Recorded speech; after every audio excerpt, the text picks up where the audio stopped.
Buenas noches, Martín de Michelis. Damos inicio a la conferencia de prensa. En líneas generales creo que si había un equipo que merecía ganar, éramos nosotros. Incluso nunca dejamos de buscarlo, lo vieron desde los cambios y bueno, gracias a Dios, a pesar de que llegó en el minuto final, llegó la victoria tan buscada.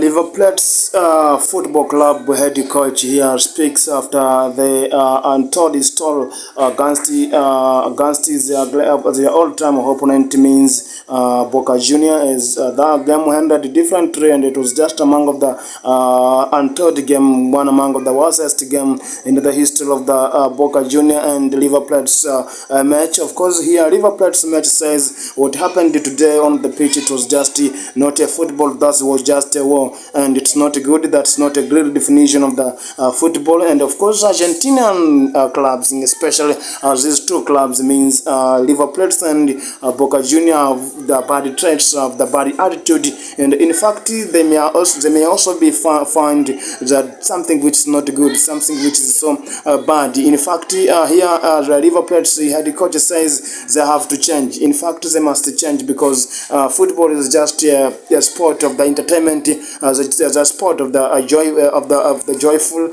and what happens on the pitch is something which is not good, and that's a little definition of sports, of not being a sportsman. In fact, the professional players of the Liverpool and Boca Juniors have shown something which is so worst, and it's the worst, and it's one among of the poor game. And even here, the captain of the Liverpool here says it was just magnificent, and it was just wonderfully, and it's not good in one way or another. As here, the assistant coach of this club speaks so many things, and in fact, you have to say that it's not good in one way or another to have the kind of matches like this, because the fans have always been paying money to watch the games, and what is